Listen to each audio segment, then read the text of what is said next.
Salam əziz izləyicilər, biz bugün ikinci dərəcəli üzvlərdən biri olan təyini keçəcəyik. Təyin cümlənin ikinci dərəcəli üzvü olub, isimlə və isimləşən söz birləşmələrlə ifadə olunan üzvləri müxtəlif cəhətdən izah edir.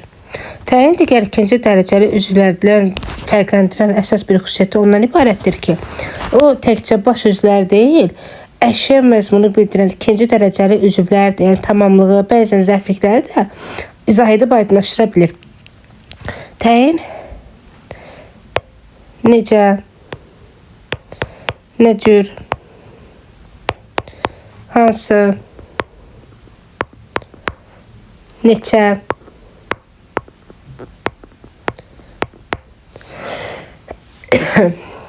nə qədər,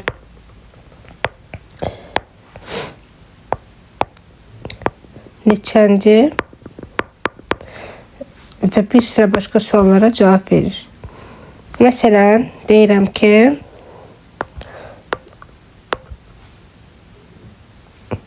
oğlan yaxınlıqdakı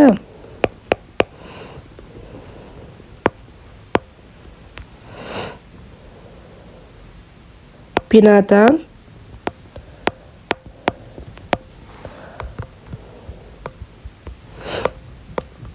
sağa döndü.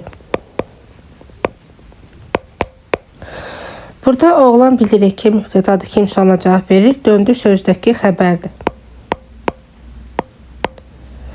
Yaxınlıqdakı sözü hansı binadan?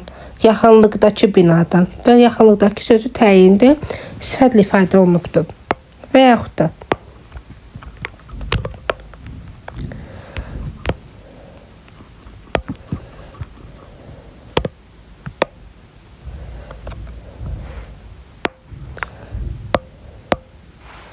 deyirəm ki, anam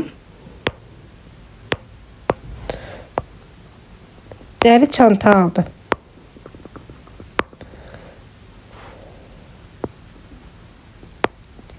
Aldı. Kim? Anam. Necə bir çanta alıbdı? Dəri. Dəri sözü sifət deyil. Dəridir, ipəkdir, dəmirdir, taxtadır. Bu kimi sözlər isimdir. Lakin İsim, ismin qarşısında gəlməklə sifətləşib hansı sualı, necə suala cavab verməklə sifətləşə bilir bir sözdə. Amma yenə də morfoloji baxımdan isim olaraq qalır.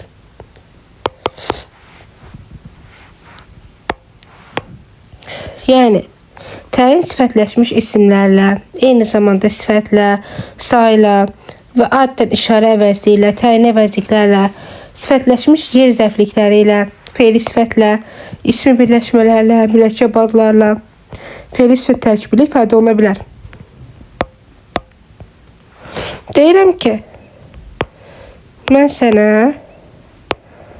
bu əlcəyi aldım. Aldım kim? Mən. Nəyi? Əlcəyi. Hansı əlcəyi? Bu əlcəyi. İşarə əvəzliyi ilə ifadə olunubdur. Daha sonra yuxarı otaq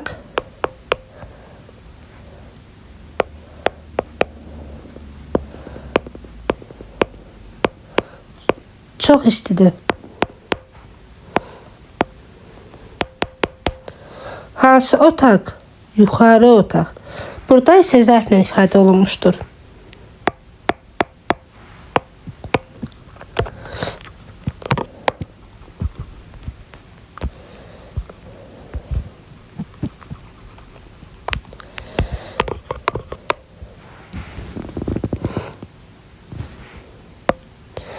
Hər hansısa bir təyin cümlədə məcazi mənada işlənibsə, həmin təyinə biz bədii təyin deyirik. Bədii təyin və yaxud da ki, buna deyə bilərik epitet. Məsələn, qara saç ifadəsi adi təyindir. Həqiqətən də saç qara ola bilər. Amma desək ki, qara gün, burada isə bədii təyin istifadə eləmiş ola bilər. Daha sonra sayla ifadə oluna bilər təyinlər. Məsələn, o axşama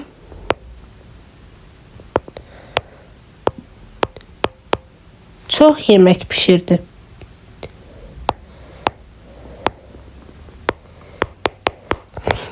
Pişirdi. Kim? O.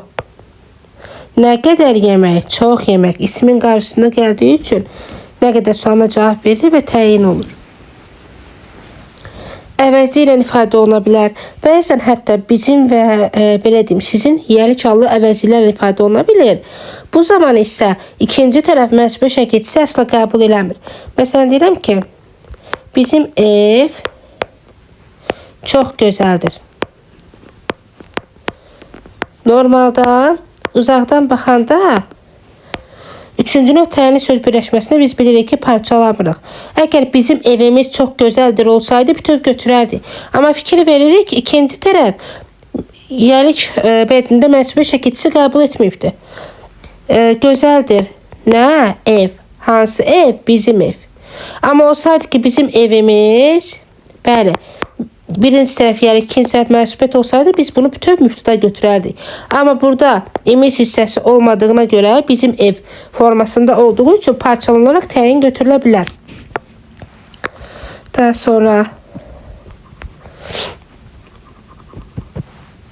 qoşmalı sözlərlə ifadə oluna bilir.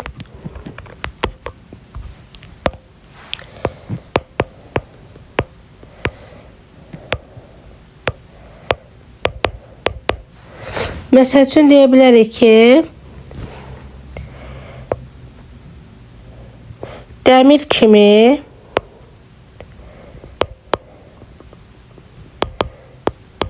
qəlbi var. Var, nə? Qəlbi. Buradakı i mənsubiyyətdir. Onun qəlbi. Mübtəda. Necə bir qəlbi? Dəmir kimi. Qoşmalı sözlərlə ifadə oluna bilir.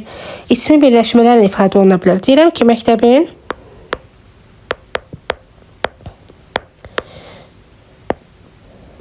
direktoru Əli bəy gəldi. Gəldi kim? Əli bəy. O qədər Əli bəy var ki, biz hardan biləcəyik ki, hansına söhbət gedir? Sənin demə, məktəbin direktoruymuş. Hansı Əli bəy? Məktəbin direktoru. Yəni, mübtədanın qarşısına gəlməklə ismi birləşmə. Yeri gəldi, təyin rolunda iştirak edə bilir. Daha sonra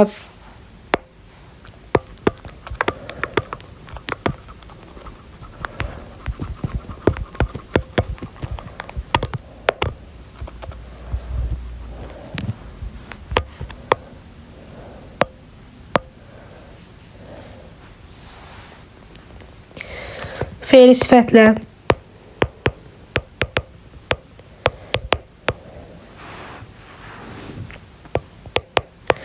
oxuyan uşaq belə olar. Ya da ki, belədir. Belədir kim? Uşaq. Necə uşaq? Oxuyan uşaq. Tərkib deyil, sadəcə o fe'li birləşmədir. Bir də tərkibi var.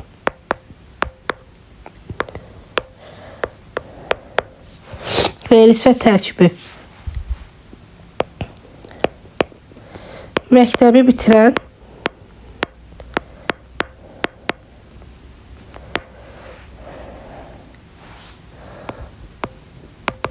oğlanlar sevinir. Sevinir kim? Oğlanlar. Hansı oğlanlar? Məktəbi bitirən.